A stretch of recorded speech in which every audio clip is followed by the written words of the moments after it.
मैं यहोवा के लिए मिन्नतें सभाओं की दृष्टि में प्रकट रूप में उसकी सारी प्रजा के सामने पूरी करूंगा। बुधवार 4 अक्टूबर 2023। आज के मनन के लिए मैंने आप ही के लिए चुना है मार्कुस अध्याय 8 और उसका 15वां वाक्य।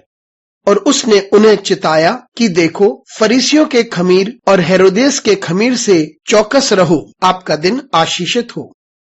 हमें कुछ सिद्धांतों से और दर्शनों से सावधान रहना चाहिए।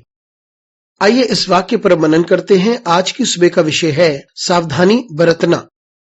यीशु मसीह जब अपने चेलों से बात कर रहे थे तो उन्होंने फरीसियों के खमीर के बारे में चेतावनी दी, साथ ही साथ हेरोद या जो लोग अपने को हेरोदाइत कहते थे। मत्ती के सुसमाचार में यीशु मसीह सदूसी के बारे में भी ऐसा ही कहते हैं। यीशु मसीह अपने लोगों को चेतावनी दे रहा था इनके सिद्धांतों के बारे में और इनके दर्शन के बारे में, और जिन बातों पे वे अपना विश्वास आधारित करते थे और उन रीति रिवाजों के बारे में जिनका ये अनुसरण करते थे। ये उन लोगों में यह सिद्धांत और दर्शन डालते थे जो यीशु मसीह पर विश्वास करने लगे थे, और वे धीरे धीरे उन लोगों के विश्वास को बदल देते थे जो यीशु मसीह का अनुसरण कर रहे थे। इसलिए यीशु मसीह अपने चेलों को, अपने लोगों को चेतावनी देते हैं, और इन लोगों के सिद्धांत ये धीरे से लोगों के मन में डाल देते थे और वह उन पर विश्वास करना शुरू कर देते थे। और ये लोग ऐसा धीरे धीरे करते थे ताकि आपका विश्वास, आपके सिद्धांत, आपकी समझ जो यीशु मसीह के शब्दों पर और शिक्षाओं पर